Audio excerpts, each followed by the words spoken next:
So Elijah Schaffer just posted a video and I had to make a video about it because honestly it's terrible. Even though the guy is quote unquote an anti-Trump guy, I can't verify it from the video, from the comments. There's not enough info about it. But even if he is anti-Trump, that doesn't make the video any better. It just makes it a little bit funny because Trump has been preaching about law and order for the past few months since day one of the rioting, and the anti-Trump crowd kept calling them peaceful protests, and now you get this video. So let's read this tweet and then we'll watch it and talk about it. Breaking.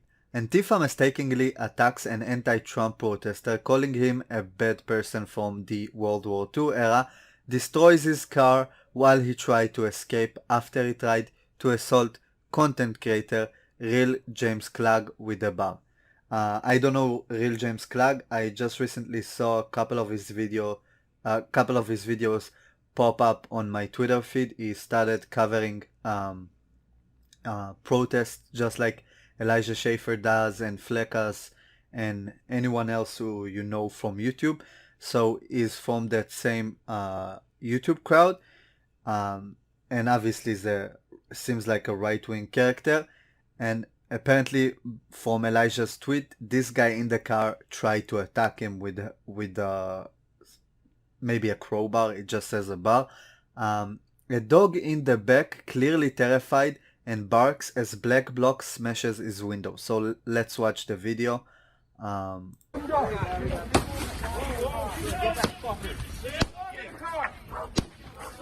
shit.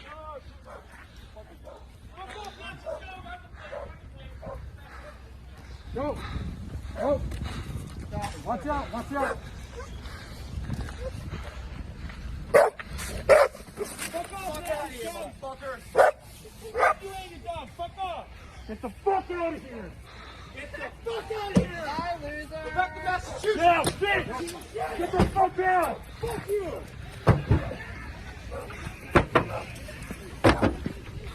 Go. Go forward. Let him go. Let him go. Fucking go. Go. Fuck you. Fuck off. Yeah. Get some. Get the fuck out of here. Needless to say, these people are truly terrible. Now the worst thing about this clip is probably the dog in the back.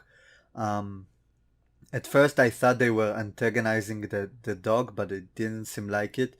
But them keeping going at the car and destroying it, especially the window in the back, and then baiting the dog out, might have actually injured him, as you might be able to see here.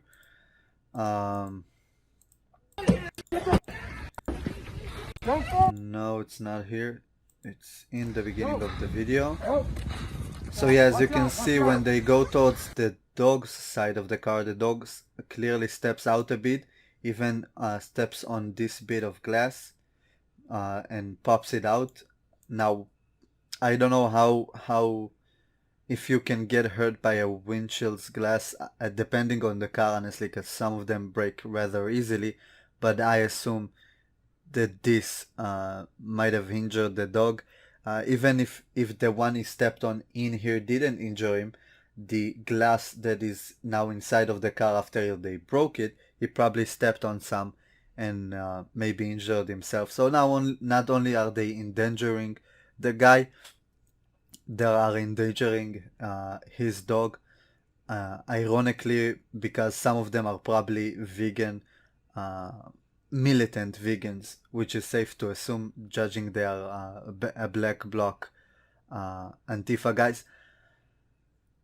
Honestly, this video is just terrible.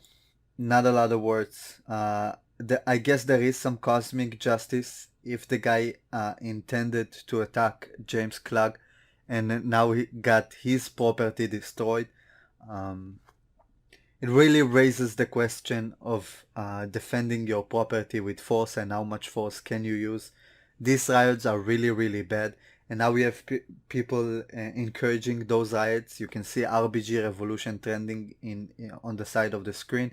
I think it started by AOC calling for a revolution right now so the Republicans couldn't replace RBG in the Supreme Court with their own pick, which, by the way, I think Trump just announced his pick. It's a conservative woman, obviously, and looks like they're going to vote her in as fast as they can uh, before Trump gets out of the White House if Biden wins. So they're not taking any risk, and they're going to confirm her as soon as they can. Now, people riding again might not be the best thing for the Democrats right now, especially since the death of RBG. Um, I think the death of RBG really galvanized the Democrats and could lead to more votes this election. But the riots, who's been hurting Biden's chance ever since they started, now they want to keep going with that as the strategy, with a lot of people threatening to burn the shit down. We're gonna tear the country up, and all the other tweets you see from blue check marks after RBG died. Um, if they're gonna keep it up, Biden's gonna lose every single vote he has left, because people usually don't care about big picture stuff.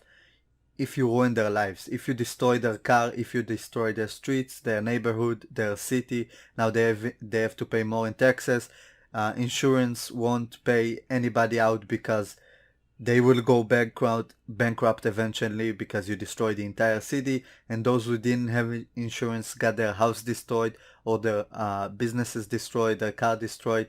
They're gonna vote for the guy who's gonna restore that peace before they're going to vote for equal rights and progressive ideas and to get a Democratic judge in the Supreme Court, because people essentially care about themselves, and when they get their needs met, then they start to give the rest to the community. Then they begin to think globally and help the people around them. And when you destroy the things that they care the most, they're gonna go for the guy who's gonna give them that peace back. So rioting is not helpful at all for the Democrats, who has been super silent until they saw it hurt them in the polls. So then Biden came up against it, and then Nancy Pelosi came out against it, and now it seems like AOC is calling for it again. It seems like we're heading to a civil war, and I know it's a Tim Pool meme, but a lot of the blue check marks are pissed right now, and it seems like their messaging is not that different from an Antifa account, which is honestly terrifying, because they have not mainstream, some centrist and more, what do you call it, more reasonable middle of the line Democrats who are following them, who might see that message and go out and protest as well, and things are escalating pretty quickly.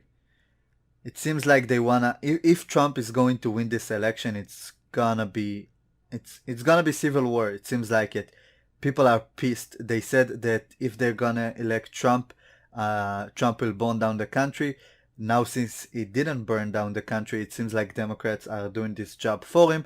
And honestly, if he wins 2020, it looks pretty grim for the US, because the leftists are pretty pissed, and they're gonna come with 2 times the power, because they've been throwing this temper tantrum for 4 years. I don't think they can survive for more, and if they get another conservative judge into the Supreme Court, it's gonna be the end of it. It seems like Roe v. Wade may be really threatened right now, and that could again galvanize the Democrats to come out and vote this election. And for Trump, he can rely on the riots to help curb that galvanization, because people are against rioting, to the point where even Biden had to come out against it.